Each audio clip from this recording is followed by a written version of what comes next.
చలో మేడిగడ్డ అంటోంది రేవంత్ రెడ్డి ప్రభుత్వం. రేపు అసెంబ్లీ సమావేశాల సమయం మొదలవగానే బస్సులో సీఎం రేవంత్ రెడ్డి, మంత్రులు, ఎమ్మెల్యేలు, ఎమ్మెల్సీలు బయలుదేరుతారు. అసెంబ్లీ సెషన్లో భాగంగానే మేడిగడ్డకు ప్రజా ప్రతినిధులు వెళ్లబోతున్నారు. మధ్యాహ్నం 3 గంటలకు బ్యారేజ్ దగ్గరకు చేరుకుంటారు. 2 గంటల పరిశీలన తరువాత సాయంత్రం తిరిగి హైదరాబాద్కు బయలుదేరుతారు.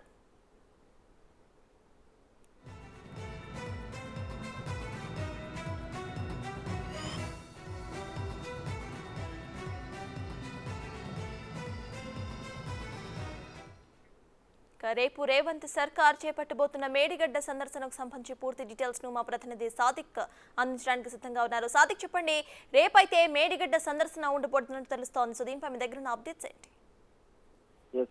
సర్తాజ్ ముఖ్యమంత్రి రేవంత్ రెడ్డితో సహా ఎమ్మెల్యేలు, ఎమ్మెల్సీ అందరూ కూడా అసెంబ్లీ నుంచి వెళ్ళి రేపు కాళేశ్వరం ప్రాజెక్టులో భాగమైన మేడిగడ్డకు పరిశీలించబోతున్నారు. ప్రధానంగా కాళేశ్వరం ప్రాజెక్టు సంబంధించిన అవకతవకలపైన విచారణ చేస్తున్నటువంటి ప్రభుత్వం ఆ తరహా సంబంధించిన పూర్తి స్థాయిలో సభ్యులకు అవగతం కావాల్సిన అవసరం ఉన్న నేపథ్యంలో దాన్ని పూర్తి స్థాయిలో ప్రాక్టికల్ గా చూపించే ప్రయత్నం చేయబోతున్నారు. ఇది అసెంబ్లీ సెషన్ లో భాగంగానే ఎమ్మెల్యేలు, ఎమ్మెల్సీలతో పాటుగా అక్కడికి తీసుకెళ్లబోతున్నారు. రేపు ఉదయం అసెంబ్లీ సమావేశాలు ప్రారంభంగానే ఇక్కడ నుండి అసెంబ్లీ వేదిక నుంచి వెళ్లి ప్రత్యేక బస్సుల్లో ముఖ్యమంత్రి రేవంత్ రెడ్డి, ఎమ్మెల్యేలు, ఎమ్మెల్సీలు, మంత్రులు వీళ్ళందరూ కూడా వెళ్లబోతున్నారు. అక్కడ మధ్యాహ్నం 3 గంటల వరకు చేరుకుంటారు. ఆ చేరుకున్న తర్వాత మేడిగడ్డలో ఉన్నటువంటి 7వ బ్లాక్, కుంగిన 7వ బ్లాక్ సంబంధించినటువంటి 3 పిల్లర్లకు సంబంధించిన అంశాలు కూడా వారి అందరికీ సభ్యులకు, అదేవిధంగా మంత్రులకు, ఎమ్మెల్సీలు అందరూ కూడా చెప్పబోతున్నారు. ప్రధానంగా 1,00,000 కోట్లు వెచ్చించి నిర్మించినటువంటి కాళేశ్వరం ప్రాజెక్టుల యొక్క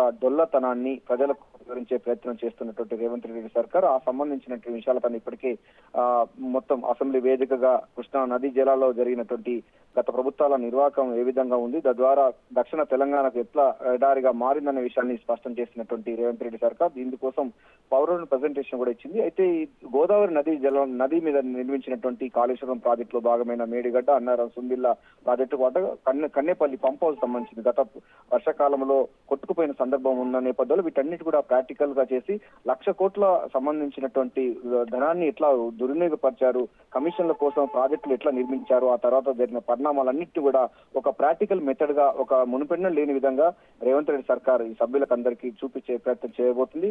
మధ్యాహ్నం 3 గంటల వరకు చేరుకున్న తర్వాత అక్కడ 2 గంటల పాటు మేడిగడ్డను, అదేవిధంగా అన్నారం, సుందిల్లా బ్యారేజీలను పరిశీలించిన తర్వాత తిరిగి సాయంత్రం 5 గంటల వరకు మళ్ళీ హైదరాబాద్ కు చేరుకోబోతున్నారు.